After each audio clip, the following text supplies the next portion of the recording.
بسم اللہ الرحمن الرحیم۔ حضرت ابو ہریرہ سے روایت ہے کہ لوگوں نے عرض کیا، یا رسول اللہ صلی اللہ علیہ وآلہ وسلم، کیا ہم روز قیامت اپنے پروردگار کو دیکھیں گے؟ آپ نے فرمایا کہ شب بدر کے چاند میں جس پر کوئی عبر نہ ہو، اسے دیکھنے میں تمہیں کوئی شک ہوتا ہے؟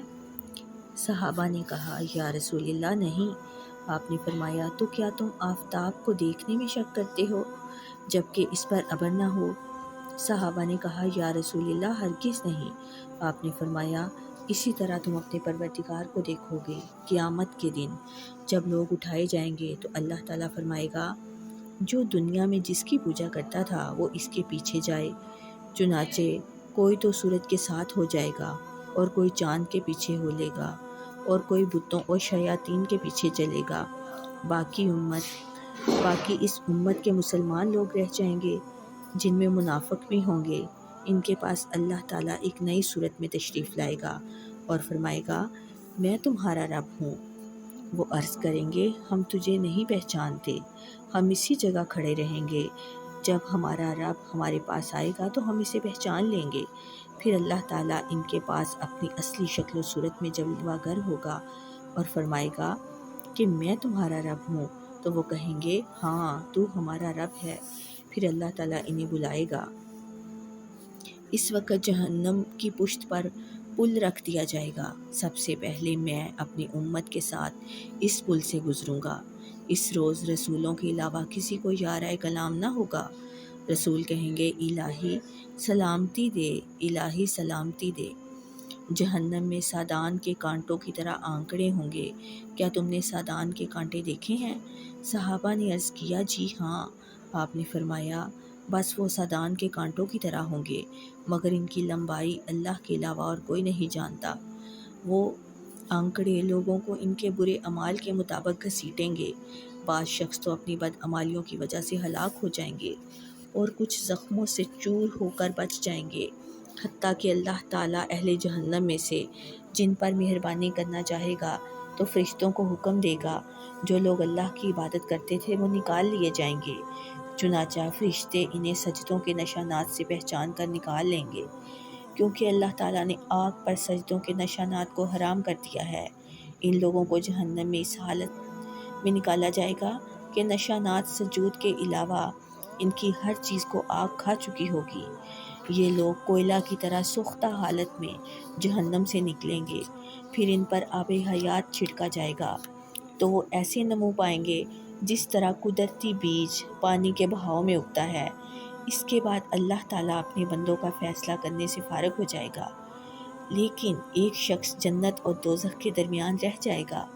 وہ جنت میں داخل ہونے کے اعتبار سے آخری ہوگا۔ اس کا منہ دوزخ کی جانب ہوگا اور وہ عرض کرے گا، اے اللہ، میرا منہ دوزخ کی طرف سے پھیر دے، کیونکہ اس کی بدبو نے مجھے جلس دیا ہے اور اس کے شعلہ نے مجھے جلا دیا ہے۔ اللہ تعالیٰ فرمائے گا، کیا تو آئندہ ایسا تو نہیں کرے گا کہ اگر تیرے ساتھ اچھا سلوک کیا جائے تو پھر اس کے علاوہ کچھ اور مانگے؟ وہ عرض کرے گا، ہرگز نہیں، تیری بزرگی کی قسم۔ پھر وہ اللہ تعالیٰ کو اس کی مشیت کے مطابق عہد و پیمان دے گا۔ اس کے بعد اللہ تعالیٰ اس کا منہ دوزخ کی جانب سے پھیر دے گا۔ جب وہ جنت کی طرف منہ کرے گا تو اس کی تر و تازگی اور بہار دیکھ کر جتنی دیر تک اللہ تعالیٰ کو منظور ہوگا وہ خاموش رہے گا۔ اس کے بعد کہے گا، اے اللہ، اے میرے پروردگار، مجھے جنت کے دروازے تک پہنچا دے۔ اللہ تعالیٰ فرمائے گا، کیا تو نے اس پر قول و قرار نہ کیا تھا کہ جو کچھ تو مانگ چکا ہے اس کے علاوہ کسی اور چیز کا مطالبہ نہیں کرے گا؟ اس پر وہ عرض کرے گا، اے پروردگار، بے شک تیری مخلوق میں سے صرف میں ہی بد نصیب نہ رہوں۔ ارشاد ہوگا، اگر تجھے یہ بھی عطا کر دیا جائے تو اس کے علاوہ کچھ اور سوال تو نہیں کرے گا؟ وہ عرض کرے گا، تیری بزرگی کی قسم، میں اس کے علاوہ اور کوئی سوال نہیں کروں گا۔ پھر اللہ تعالیٰ کو اس کی مشیت کے مطابق قول و قرار دے گا۔ آخر اللہ تعالیٰ اسے جنت کے دروازے پر پہنچا دے گا، اور جب وہ جنت کے دروازے کے پاس پہنچ جائے گا، وہاں کی شادابی، تازگی اور فرحت دیکھ کر جتنی دیر اللہ کو منظور ہوگا خاموش رہے گا۔ پھر یوں گویا ہوگا، اے پروردگار مجھ کو جنت میں داخل کر دے۔ سبحان اللہ۔ اے پروردگار مجھ کو جنت میں داخل کر دے۔ اللہ تعالیٰ فرمائے گا اے آدم کے بیٹے تجھ پر افسوس، تو کتنا عہد شکن اور دغاباز ہے۔ کیا تو نے اس بات کا عہد نہ کیا تھا کہ اب میں کوئی درخواست نہیں کروں گا؟ تو وہ عرض کرے گا اے میرے پروردگار مجھے اپنی مخلوق میں سے سب سے زیادہ بد نصیب نہ کر۔ تب اس کی باتوں پر اللہ تعالیٰ کو ہنسی آ جائے گی اور اسے جنت میں جانے کی اجازت دے کر فرمائے گا کہ خواہش کر۔ چنانچہ وہ خواہش کرنے لگا یہاں تک کہ اس کی تمام خواہشات ختم ہو جائیں گی، تو اللہ فرمائے گا یہ چیزیں اور مانگ۔ اس کا پروردگار اسے خود یاد دلائے گا یہاں تک کہ جب اس کی جملہ خواہشات تمام ہو جائیں گی، پھر اللہ تعالیٰ فرمائے گا تجھے یہ بھی بلکہ اس کی مثل اور بھی دیا جاتا ہے۔ حضرت ابو سعید خضری نے حضرت ابو ہریرہ سے کہا کہ رسول اللہ صلی اللہ علیہ وآلہ وسلم نے اس جگہ پر فرمایا تھا کہ اللہ تعالیٰ فرمائے گا تیرے لیے یہ بھی اور اس کے ساتھ 10 گنا مزید تیرے لیے ہے۔ ابو ہریرہ گویا ہوئے کہ مجھے رسول اللہ صلی اللہ علیہ وآلہ وسلم سے یہی یاد ہے کہ اللہ تعالیٰ فرمائے گا تیرے لیے یہ اور اتنا اور ہے۔